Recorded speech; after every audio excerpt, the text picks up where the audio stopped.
संस्कृत श्लोक चैनल में एक बार पुनः आपका हार्दिक स्वागत है। प्रिय संस्कृत छात्रों, हम अध्ययन कर रहे हैं प्रथम पाठ कवि कुलगुरु कालिदासा का। अब हम अगले परिच्छेद को देखते हैं। आप पुस्तक निकाल लें या फिर स्क्रीन पे जो छायाचित्र दिखाई पड़ रहा है उससे भी आप अध्ययन कर सकते हैं।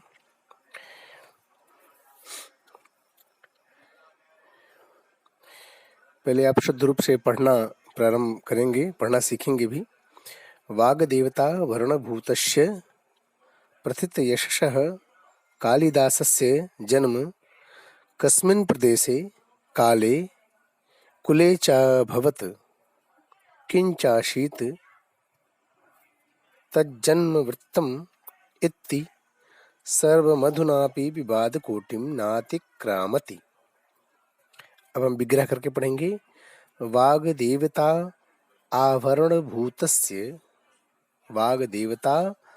आवरणभूतस्य प्रथितयशसः कालिदासस्य जन्म कस्मिन् प्रदेशे काले कुले च अभवत् किं च आसीत् तत् जन्मवृत्तम् इति सर्वम् अधुना अपि विवादकोटिं नातिक्रामति।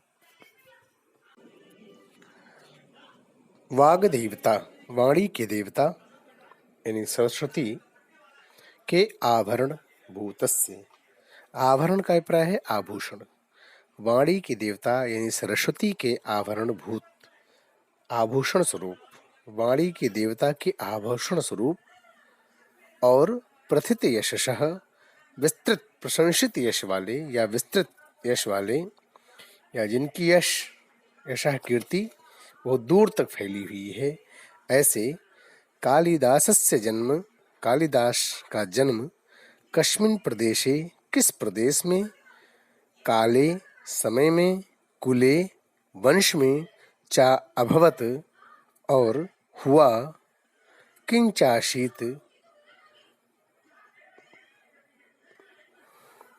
और किस वंश में हुआ था, तज्जन्म वृत्तम उनका, उस कालिदास का जन्म वृत्त, जीवन परिचय, इति इस प्रकार, सर्वम सब कुछ, अधुना अपि आज भी, विवाद कोटिम विवाद की कोट से, न अतिक्रामति विवाद की कोट से अतिक्रमण नहीं कर सका। देखें छात्रों, ध्यातव्य है, कालिदास के विषय में दो विशेषण दिए गए हैं कि कालिदास कैसे हैं। वाग देवता वरुण भूतस्य, वाणी के देवता यानी सरस्वती के आभूषण स्वरूप, प्रथित यशसः विस्तृत यश वाले या प्रसिद्ध यश वाले कालिदास का जन्म किस प्रदेश में, किस काल में यानी किस समय में और किस वंश में हुआ था, तज्जन्म वृत्तम उनका जन्म वृत्तांत या उनका जीवन परिचय, सर्वम अधुना अपि वर्तमान में भी, विवाद की कोट से बाहर नहीं निकल सका है। अभिप्राय यह है कि कालिदास का जन्म किस प्रदेश में हुआ, किस वंश में हुआ, किस समय हुआ, यह आज भी विवाद का विषय बना हुआ है। इस पर विद्वानगण एक निर्णय पर नहीं पहुंच पा रहे हैं। यानी किस वंश में उनका जन्म हुआ, क्या समय उनका था, कैसा उनका जीवन था, इसके संदर्भ में आज भी विद्वान विवाद से परे नहीं हो पा रहे हैं, यानी विवाद से बाहर नहीं निकल पा रहे हैं। यानी उनके जीवन वृत्तांत के विषय में, कहाँ जन्म हुआ, क्या उनका समय है, किस वंश में जन्म लिए, इस विषय में विद्वानों में आज भी मतभेद है। यहाँ ध्यान देने योग्य बात है कि कालिदास के विषय में दो आभूषण दिए गए हैं, दो विशेषण दिए गए हैं। वाग देवता आवरण भूतस्य, पहला है वाणी के देवता यानी सरस्वती के आभूषण स्वरूप, और प्रथित यशः और प्रसिद्ध यश वाले यानी विस्तृत यश वाले या जिनकी यशः कीर्ति प्रसिद्ध है, ऐसे कालिदास का जन्म किस प्रदेश में हुआ, किस समय हुआ, किस वंश में हुआ, यह आज भी विवाद का विषय बना हुआ है।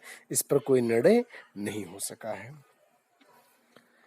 इतर कवयु कालिदासः आत्मज्ञापने स्वकृतिषु प्रायः धृतमौन एवास्ति। विग्रह करके देखते हैं। इतर कवयु कालिदासः आत्मज्ञापने स्वकृतिषु प्रायः धृतमौन एव अस्ति।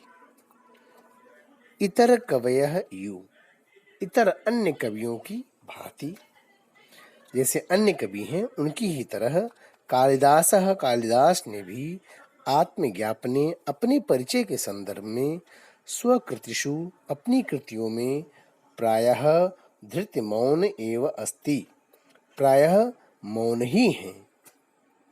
प्रायः हुआ कि जैसे अन्य कवि कालिदास के विषय में कुछ नहीं बताते हैं या अन्य कवि अपने विषय में अपना परिचय कुछ नहीं देते हैं, वैसे ही अन्य कवियों की ही भांति कालिदास अपना परिचय बताने में, आत्मज्ञापने अपना परिचय देने में, स्वकृतिषु अपनी कृतियों में प्रायः मौन धारण किए हुए हैं।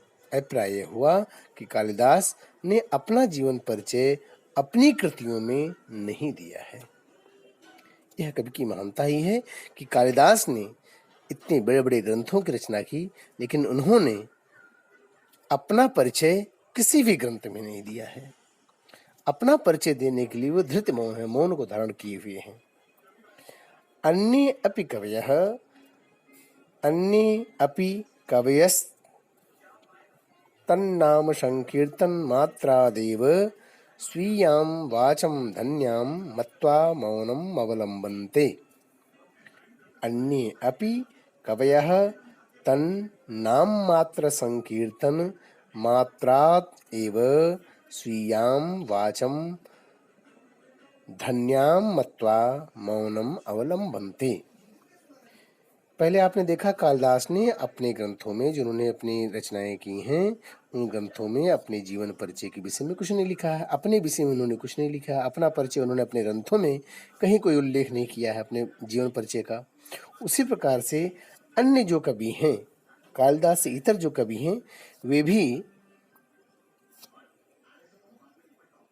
कालिदास का नाम मात्र संकीर्तन करके अन्य अपि कवयः, अन्य कवि भी कालिदास की तरह अन्य कवयः, अन्य अपि कवयः, अन्य कवि भी तन्नाम संकीर्तन मात्रादेव, तत्नाम यानी उनके नाम मात्र का संकीर्तन मात्र करके, किस नाम मात्र का संकेत मात्र करके, किसके? कालिदास का नाम मात्र का उल्लेख उन्होंने कर दिया है।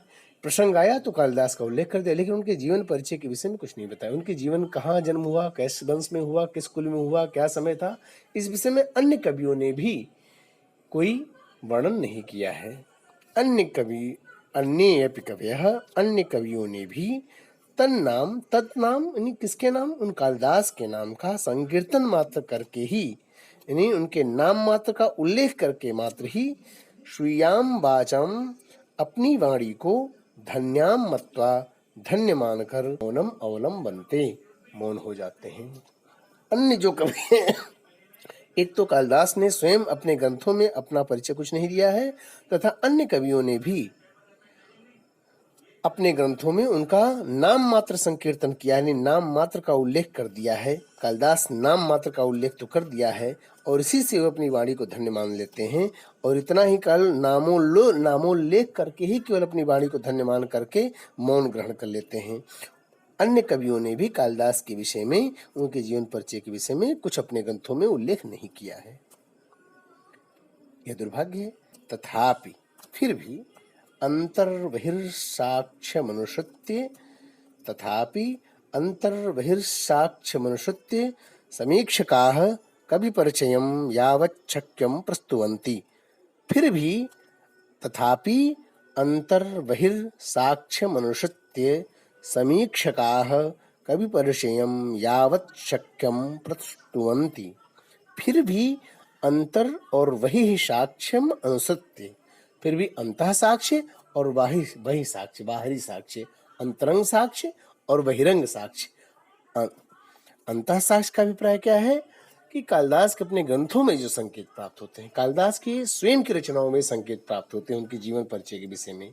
कुछ संकेत उन्होंने तो खुद उल्लेख नहीं किया है, लेकिन उनके अंतः साक्ष्य, उनके ग्रंथों में जो कुछ संकेत उनके विषय में, उनके जीवन के परिचय के विषय में प्राप्त होता है, और वही साक्ष्य और अन्य ग्रंथों में, अन्य कवियों के ग्रंथों में जो संकेत प्राप्त होता है। अन्य कवियों ने भी मौन धारण कर लिया है, उन्होंने भी कोई कालिदास के जीवन के विषय में कोई परिचय नहीं दिया है, लेकिन वही साक्ष्य जो कुछ भी संकेत प्राप्त होता है अन्य कवियों के ग्रंथों में या शिलापट्ट इत्यादि पर या पुरातात्विक अभिलेखों के माध्यम से जो कुछ बाहर, वही साक्ष्य हैं। और अंतः साक्ष्य और वही साक्ष्य दो चीजें होती हैं।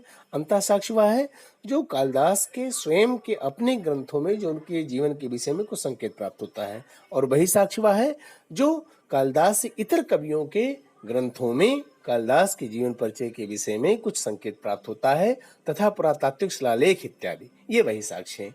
तो अंतः साक्ष्य और वही साक्ष्य दोनों का अनुसरण करके, तथापि अंतर वही साक्ष्य मनुष्यत्व, फिर भी अंतर साक्ष्य और वही साक्ष्य का अनुसरण करके समीक्षकाः, समीक्षक गण, विद्वान गण कवि परिचयम, कवि का परिचय यानी कालिदास का परिचय यावत् शक्यम, जहां तक संभव हो चुका है, प्रस्तुवंती प्रस्तुत करते हैं। फिर भी अंतः साक्ष्य और वही साक्ष्यों का अनुसरण करके, यानी जो अंतः उनके कालिदास के ग्रंथों में जो साक्ष्य मिले हैं, जो संकेत प्राप्त हुए उनके जीवन के विषय में, और जो कालिदास इतर कवियों के या पुरातात्विक इतिहास शिलालेखों में जो संकेत प्राप्त हुए हैं, उनका अनुसरण करते हुए समीक्षक गण कालिदास के कवि का परिचय देने का प्रयास करते हैं। फिर से एक बार हम आपको बता देते हैं संक्षेप में सार, जो दूसरा पैराग्राफ है जो आज हम पढ़ रहे हैं।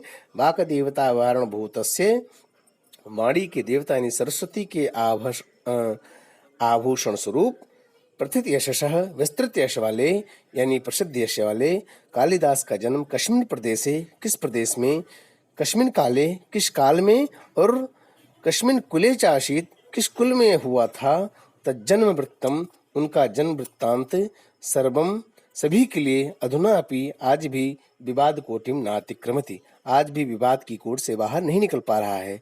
इतर कवयु अन्य कवियों के समान कालिदासः कालिदास ने आत्मज्ञापने अपने ज्ञापन में अपने परिचय के विषय में, स्वकृतिषु अपनी कृतियों में, प्रायः धृत मौन एवास्ति प्रायः मौन ही हैं, मौन धारण किए हुए हैं।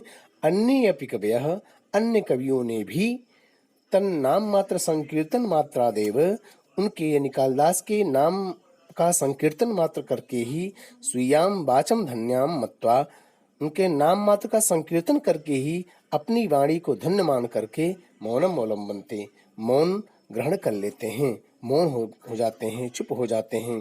तथापि फिर भी अंतः साक्ष्य और वही साक्ष्य का अनुसरण करके समीक्षकों ने, विद्वानों ने कवि परिचयम कालिदास कवि का परिचय यावत् शक्यम जहाँ तक संभव हो चुका है प्रस्तुत करते हैं। धन्यवाद।